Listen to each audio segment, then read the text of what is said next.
হযরত মুসা আলাইহিসসালাম একবার একটি গাছের নিকট পৌঁছালেন, যে গাছ থেকে আগুন বের হচ্ছিল। সেখান থেকেই আল্লাহ তাআলা হযরত মুসার সঙ্গে কথা বললেন। কুরআন মাজিদের সূরা কাসাস এবং সূরা তোহায় বলা হয়েছে, হে মুসা, আমি আল্লাহ, সব সৃষ্টি জগতের প্রতিপালক। আমি তোমার রব, তাই তুমি তোমার জুতা খুলে ফেলো, কারণ তুমি পবিত্র উপত্যকা তুয়ায় অবস্থান করছো। এরপর আল্লাহ তাআলা হযরত মুসাকে প্রশ্ন করলেন, হে মুসা, তোমার ডান হাতে কি আছে? হযরত মুসা বললেন, এটা আমার লাঠি। আমি এতে ভর দিয়ে চলি এবং এতে করে আমি আমার ভেড়াদের জন্য গাছ থেকে পাতা ঝাড়ি। আরও অনেক কাজে আমি এটা ব্যবহার করি। আল্লাহ তাআলা বললেন, তোমার লাঠি মাটিতে ফেলে দাও। হযরত মুসা আলাইহিসসালাম যখন লাঠিটি মাটিতে ফেললেন, তখন তিনি দেখতে পেলেন সেটি একটি সাপের মতো দ্রুত নড়াচড়া করছে। এটা দেখে হযরত মুসা ভয় পেয়ে গেলেন এবং পিছনে সরে গেলেন, এমনকি পেছনে ফিরে তাকালেনও না। তখন আল্লাহর পক্ষ থেকে আওয়াজ এলো, ফিরে এসো, ভয় পেও না, তুমি নিরাপদে আছো। তোমার হাত তোমার জামার গলার ভেতর ঢোকাও এবং বের করো। হযরত মুসা যখন তার হাত গলার মধ্যে ঢুকিয়ে বের করলেন, তখন সেটা ঝকঝকে সাদা ও উজ্জ্বল ছিল। এতে কোনো দাগ বা ত্রুটি ছিল না। এরপর হযরত মুসা আরেকটি আওয়াজ শুনলেন, তোমাকে আল্লাহর পক্ষ থেকে এই দুটি নিদর্শন দেওয়া হয়েছে, যেন তুমি ফিরাউন এবং তার সহযোগী জালিমদের মুখোমুখি হতে পারো, কারণ তারা সবাই অবাধ্য। তোমার দায়িত্ব হলো তাদের উপদেশ দেওয়া এবং সঠিক পথের দিকে দাওয়াত দেওয়া। যদি তারা তা না মানে, তাহলে তাদের সঙ্গে যুদ্ধ করো। হযরত মুসা আলাইহিসসালাম বললেন, হে আল্লাহ, আমার ভাই হারুনকে আমার সহযোগী এবং মন্ত্রী হিসেবে নিযুক্ত করে দাও। আল্লাহ তাকে নবুয়তের মর্যাদায় আসীন করে দিলেন। এরপর 3 দিন পর হযরত মুসা আলাইহিসসালাম তার ভাই হযরত হারুনের সঙ্গে ফিরাউনের দিকে যাত্রা করলেন।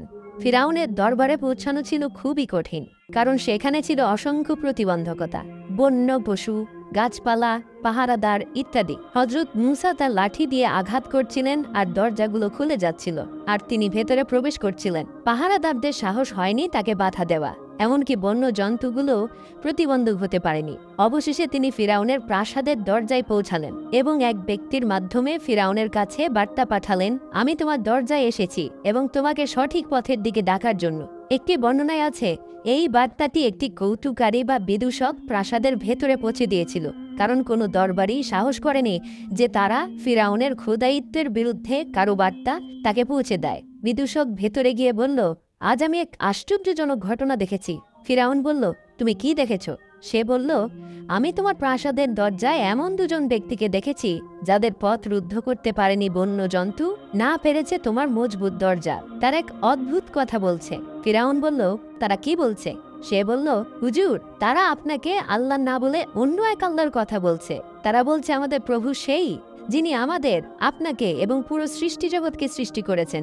এটা শুনে ফিরাউন রাগে অগ্নিশর্মা হয়ে গেল এবং আদেশ দিল, দরবারে আমার মন্ত্রী হামান এবং অন্যান্য কর্মকর্তাদের উপস্থিত করা হোক। যখন সবাই দরবারে উপস্থিত হলো, তখন হযরত মুসা এবং হযরত হারুন আলাইহিসসালামকে বাইরে থেকে ভেতরে ডাকা হলো। ফিরাউন হযরত মুসাকে ধমক দিয়ে বলল, তুমি কে? হযরত মুসা বললেন, আমি আল্লাহর একজন বান্দা। তিনি আমাকে মাটি থেকে সৃষ্টি করেছেন এবং শেষ পরিণতিও মাটি হবে। ফিরাউন বলল, আমি তো তোমাকে চিনি। আমি তো জানতে চাই, এটা সেই মুসা নয় কি, যে আমার ঘরেই বড় হয়েছিল? তারপর একজন ব্যক্তিকে হত্যা করে পালিয়ে গেল এবং মাদিয়ানে গিয়ে শ্রমিক হিসেবে কাজ করতে লাগলো। ফিরাউন বলল, তুমি তো আগে আমার বাড়িতে বড় হয়েছিলে, তারপর এক লোককে হত্যা করে পালিয়ে গেলে, মাদিয়ানে গিয়ে বকরির রাখাল হিসেবে কাজ করতে লাগলে, এখন অনেক দিন পরে ফিরে এসে দাবি করছো যে তুমি নবী এবং আমার বাদে অন্য কাউকে খোদা বলে মানছ। মুসা, তোমার জন্য মঙ্গল এই যে তুমি আমার খোদায়িত্বের স্বীকৃতি দিয়ে দাও আর এইসব অদ্ভুত ও বিভ্রান্তিকর কথা বলা বন্ধ করো। হযরত মুসা আলাইহিসসালাম বললেন, হে ফিরাউন, তুমি হুশ করো, খোদায়িত্ব একমাত্র আল্লাহর জন্যই সংরক্ষিত। তার বাইরে কেউ যদি খোদা হওয়ার দাবি করে, সে চরম ভুলে রয়েছে, তার পরিণতি ভালো হবে না, সে ধ্বংস হয়ে যাবে। শোনো, আমি মিশর ছেড়েছিলাম তোমার জুলমের কারণে, কারণ তুমি আমাকে হত্যার সিদ্ধান্ত নিয়েছিলে একজন কিপ্তিকে মৃত্যুর ঘটনায়। অথচ আমার ওই কাজ ইচ্ছাকৃত হত্যা ছিল না, আমি শুধু ফিতনা থামাতে চেয়েছিলাম, কিন্তু সে দুর্ঘটনাবশত মারা গেল। অথচ তুমি আমাকে বিনা কারণে হত্যার হুকুম দিলে। আমি আল্লাহর আশ্রয়ে মিশর ছেড়ে চলে যাই এবং মাদিয়ানে গিয়ে সময় কাটাই। এরপর আল্লাহ তাআলা আমাকে নবুয়তের মর্যাদা দান করেন এবং হুকুম দেন যে আমি যেন তোমাকে সৎ পথে ডাকি।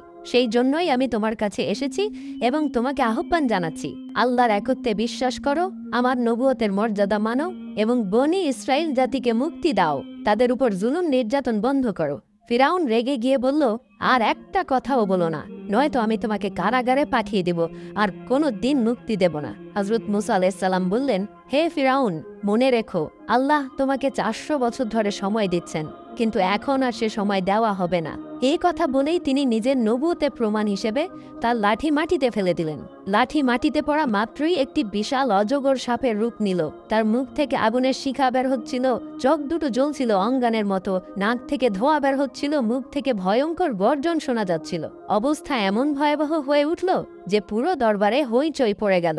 সেই অজগর সাপ যেদিকে ফিরত সেই দিকে সবকিছু পুড়ে ছারখার হয়ে যেত। এক পর্যায়ে সে ফিরাউনের দিকে রুখ করল।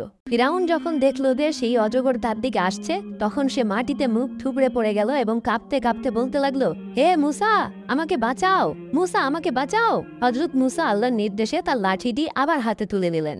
এরপর তিনি তার নবুয়তের আরেকটি প্রমাণ হিসেবে উজ্জ্বল সাদা ঝকঝকে হাত বের করে দেখালেন এবং বললেন, হে ফিরাউন, যদি তুমি আমার একটি কথা মেনে নাও তবে আমি তোমার জীবনের জন্য আল্লাহ নিকট 4টি বর চাইব। ফিরাউন জিজ্ঞেস করল, তোমার সেই কথাগুলো কি?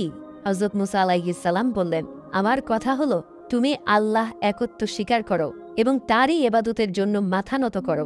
আর সেই 4টি বিষয় যেগুলোর আমি তোমার জন্য উল্লেখ করছি সেগুলো হলো, 1, তোমাকে চিরতরের জন্য যুবকত্ব অর্থাৎ যৌবন দান করা হবে। 2, তোমাকে এমন এক রাজত্ব দেওয়া হবে যা কেউ কেড়ে নিতে পারবে না। 3, তোমাকে এমন সুস্বাস্থ্য দান করা হবে যাতে অসুস্থতা কখনো কাছেও আসবে না। এবং শেষ, তুমি জান্নাতের অধিকারী হয়ে যাবে। ফিরাউন উত্তর দিল, আমি এই কথাগুলোর বিষয়ে আমার বুদ্ধিমান ও পরামর্শদাতা লোকদের সাথে আলোচনা করব। ফলে সে প্রথমে তার স্ত্রী হযরত আসিয়া রাদিয়াল্লাহু আনহাকে জিজ্ঞাসা করল। তিনি বললেন, কোনো বুদ্ধিমান মানুষ কি এমন আশীর্বাদ থেকে মুখ ফিরিয়ে নিতে পারে যেগুলো হযরত মূসা আলাইহিস সালাম বলেছেন? এরপর সে অন্যান্য রাষ্ট্রীয় কর্মকর্তাদের সঙ্গে পরামর্শ করল। তারা বলল, এখন তো আর কারো সামনে মাথা নত করার কোনো মানে হয় না। দীর্ঘকাল ধরে মানুষ তোমার সামনেই মাথা নিচু করে এসেছে। এখন যদি তুমি কারো সামনে মাথা নত করো তাহলে সেটা খুবই লজ্জার বিষয় হবে। আর হযরত মূসা আলাইহিস সালাম যেসব প্রতিশ্রুতি দিয়েছেন সেগুলোর তো কোনো বাস্তব ভিত্তি নেই। তারপর তারা আরও বলল, হযরত মূসা আলাইহিস সালাম দরবারে যে ড্রামা করেছে তাতে প্রভাবিত হইও না। এরা দুইজন তো জাদুকর, তাদের জাদুর মোকাবেলা করো যাতে তাদের চালাকি চিরতরে বন্ধ হয়ে যায়। ফিরাউন জিজ্ঞাসা করল, তাহলে কি করা যায়? তারা বলল, হযরত মূসা আলাইহিস সালাম যেটা করেছে সেটা তো জাদু, তাই একটা নির্দিষ্ট দিন ঠিক করে তাকে এবং তার ভাইকে আবার ডেকো আর আমাদের দেশের সব বড় বড় জাদুকরদের একত্র করে তাদের সাথে প্রতিযোগিতা করাও। আমাদের দেশে এমন এমন জাদুকর আছে যাদের সামনে হযরত মূসা কিছুই না। ফিরাউন তাদের পরামর্শ মেনে নিল এবং জাদুকরদের ডেকে আনার নির্দেশ দিল। একটা নির্দিষ্ট দিন ধার্য করে দেয়া হলো। হযরত মূসা আলাইহিস সালামকে জানিয়ে দেয়া হলো, অমুক স্থানে অমুক দিনে এসে হাজির হন, সেখানে তোমার জাদুর সঙ্গে প্রতিযোগিতা হবে। একটি রেওয়ায়েতে এসেছে যে স্থান নির্ধারিত হয়েছিল তার নাম ছিল ইসানদারিয়া। এই সংবাদ দেওয়ার পর ফিরাউন প্রস্তুতি শুরু করে দেয়। বর্ণনা অনুযায়ী গোটা দেশ থেকে 70,000 জাদুকর বাছাই করা হয়। এর মধ্যে থেকে 1000 জনকে নির্বাচিত করা হয়। তারপর সেখান থেকে 80 জন শ্রেষ্ঠ জাদুকর নির্বাচিত হয়। এই জাদুকররা বলল, আমরা নিশ্চয় এই অভিযানে মূসার উপর জয়লাভ করব। তারা ফিরাউনকে জিজ্ঞেস করল, হে ফিরাউন, যদি আমরা জয়লাভ করি তবে আমাদের কি পুরস্কার দিবে? ফিরাউন বলল, আমি তোমাদের রাজ্যে উচ্চ পদস্থ মর্যাদা ও সম্মানিত আসনে বসাবো। এক বর্ণনায় আছে, এই কথাগুলো ফিরাউনের সঙ্গে 4 জন প্রধান জাদুকর বলেছিল। তারা আরও বলেছিল, আমরা যেভাবেই হোক না কেন মূসাকে পরাজিত করব। তবে হে ফিরাউন, যদি আমাদের কৌশল ব্যর্থ হয় তবে বুঝে নিও যে হযরত মূসা আলাইহিস সালামের বিষয়টি একটি খাঁটি খোদাই ব্যাপার। অবশেষে নির্ধারিত স্থানে সব জাদুকর একত্র হলো এবং হযরত মূসা আলাইহিস সালামের আগমনের অপেক্ষা করতে লাগলো। এক রেওয়ায়েতে আছে, ফিরাউনের জাদুকররা 60টি উট বোঝাই করে দড়ি নিয়ে এসেছিল। আরও এক বর্ণনায় বলা হয়েছে, ফিরাউন 1 মাসের প্রস্তুতি নিয়ে হযরত মূসা আলাইহিস সালামের মুখোমুখি হয়েছিল। তারা অপেক্ষায় ছিল। এমন সময় হযরত মূসা আলাইহিস সালাম তার ভাই হযরত হারুন আলাইহিস সালামকে সঙ্গে নিয়ে সেই স্থানে পৌঁছিলেন। পৌঁছে তিনি নিজের লাঠির উপর ভর দিয়ে দাঁড়িয়ে পড়লেন এবং বললেন, তোমরা এখন তোমাদের কৌশল দেখাও। কিতাব আল ইয়াকুবি গ্রন্থে আছে, ফিরাউনের দিকে যাওয়ার আগে হজরত মুসা আলাইহিসসালাম তার স্ত্রীকে হজরত শুয়াইব আলাইহিসসালামের কাছে পৌঁছে দিয়ে গিয়েছিলেন। তারপর তারা সব দড়ি মাঠে ছেড়ে দিল। সব দড়িগুলো সাপে রূপান্তরিত হয়ে দৌড়াতে শুরু করলো এবং লক্ষ লক্ষ সাপ একে অপরের উপর আক্রমণ চালাতে লাগলো। এই দৃশ্য দেখে হজরত মুসা আলাইহিসসালাম কিছুটা বিচলিত হলেন। ঠিক তখনই একটি স্বর শোনা গেল, হে মুসা, ভয় পেও না, তোমার লাঠি মাটিতে ফেলে দাও। হজরত মুসা আলাইহিসসালাম যখন লাঠি মাটিতে ফেললেন, তা একটি অজগর সাপ হয়ে উঠল এবং সমস্ত সাপগুলোকে গিলে ফেলতে লাগলো। মাত্র অল্প সময়ের মধ্যেই সে সমস্ত সাপকে গিলে ফেলল। এই দৃশ্য দেখে ফিরাউন আতঙ্কিত হয়ে সেখান থেকে পালিয়ে গেল। তারপর হজরত মুসা আলাইহিসসালাম সেই সাপকে হাতে তুলে নিলেন এবং তা আবার লাঠিতে পরিণত হয়ে গেল। তখন এমন বিশাল কাণ্ড ঘটে গেল, মাঠে ভয়াবহ আতঙ্ক ও দৌড়াদৌড়ি শুরু হয়ে গেল। ফলে 25,000 মানুষ পদপিষ্ট হয়ে নিহত হয়ে গেল। ফিরাউনের বড় পরাজয় হল এবং সেই ময়দানে ফিরাউনের অধীনস্থ 70টি গোত্র ইসলাম গ্রহণ করল এবং প্রায় সব জাদুকর হজরত মুসা আলাইহিসসালাম এবং তার প্রভুর আল্লাহর উপর ঈমান আনল। জাদুকররা সেজদায় লুটিয়ে পড়ে গেল। এ দৃশ্য দেখে ফিরাউন বলল, তোমরা আমার অনুমতি ছাড়া মুসলমান হয়ে গেছ, তোমাদের শাস্তি হবে, তোমাদের ফাঁসিতে ঝোলানো হবে এবং তোমাদের হাত পা কেটে ফেলা হবে। অতঃপর সে আদেশ দিল, যারা মুসার উপর ঈমান এনেছে তাদের একত্র করা হোক, তাদের ফাঁসিতে ঝোলানো হোক এবং তাদের হাত পা কেটে ফেলা হোক। চুনুনচে তাদেরকে হত্যা করা হলো। তারা বলল, আমরা হজরত মুসা আলাইহিসসালামের নবুয়তের এবং তার প্রভুর খোদাইত্বের প্রমাণ নিজের চোখে দেখে ঈমান এনেছি, তাই তুমি যা ইচ্ছা করো, আমরা ঈমানের জন্য যে কোনো কষ্ট ও শাস্তি সহ্য করতে প্রস্তুত।